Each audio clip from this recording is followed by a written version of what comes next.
Sometimes we have to wonder and speculate about how someone comes to hold radical beliefs or becomes motivated to commit violence in the real world. And sometimes the people who do those things will actually tell us. And we've actually figured that out with the MAGA bomber. The MAGA bomber is this 57-year-old Florida man who sent all those pipe bombs through the mail to Democrats and was ultimately caught. You'll remember maybe images of his van covered in right-wing messaging and stickers. And he has told us that he was radicalized by Fox News, along with other right-wing media. He pled guilty to 65 counts back in March. And there's a whole bunch of court documents that have now been released that are extremely insightful, as well as disturbing, to be quite honest with you. And his attorney actually says, his attorneys say through these court documents, that the MAGA bomber, quote, found light in Donald Trump, that he watched Fox News, quote, religiously, and specifically, he was watching Fox and Friends in the morning and Hannity in the evening. Check out this quote from the court documents. His infatuation with the president began as something personal, not political. When he was most down, Mr. Sayoc relied on self-help books on tape to keep going. Donald Trump's books on success and business were his favorites. Mr. Sayoc was an ardent Trump fan, and when Trump announced he was running for president, Mr. Sayoc enthusiastically supported him. He began watching Fox News religiously at the gym, planning his morning workout to coincide with Fox and Friends and his evenings to dovetail with Hannity. He became obsessed with, quote, attacks from those he perceived as Trump's enemies. And the court documents go on to outline that he was not only radicalized through right-wing media and the internet, but he used that same internet to also learn to build the pipe bombs that he ultimately ended up sending to Hillary Clinton and Barack Obama, George Soros, and a number of other people whose names escape me. So the real important takeaway here is that the media stuff is not a game. Once you understand the concept of stochastic terrorism, which I've talked about enough this week, I'm not going to redefine it, but Google it or check out some of my stories from earlier this week about it. When you understand the sort of fundamental vulnerability of so many people, you really should have a sense of responsibility for everything that you say in a public forum, in media, on TV, or in a YouTube channel. And the radicalizing impact of extremist media is just massive. And if you listen to live calls on our show, we've received a lot of calls from people who call in and say they were radicalized by, they will sometimes say it was Alex Jones or InfoWars, Stefan Molyneux.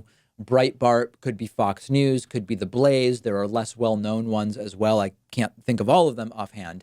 The point is, this is not an exception to the rule. The combination of extremely outrageous content meant to foment anger rather than activism that benefits the majority of people or that improves society. This anger porn that is so popular among particularly right-wing media, combined with the echo chamber, algorithmic, self-perpetuating loops that people can get into on YouTube or in other places online, Twitter, Facebook, etc.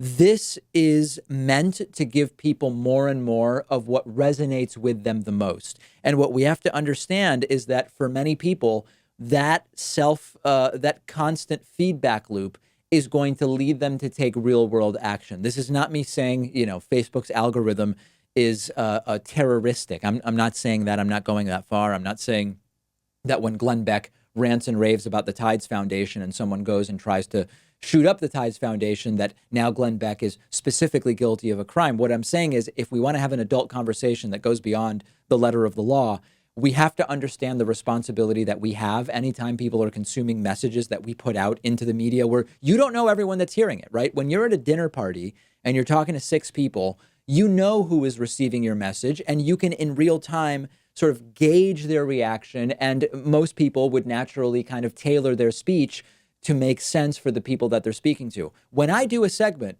and 500,000 people watch it on YouTube, I don't know the mental state of everybody who's watching. I don't know the way that everybody is hearing what I'm saying. And I take that as a very serious responsibility to try to speak in a way that is responsible, to use that same word.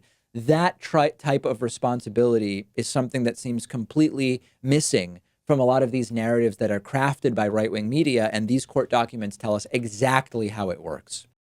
Today's program is sponsored in part by Blinkist.com/Pakman. If you've not already heard about Blinkist, it's amazing. It's an app for your phone, tablet, or web browser. And what they do is they take nonfiction books, popular nonfiction, critically acclaimed nonfiction.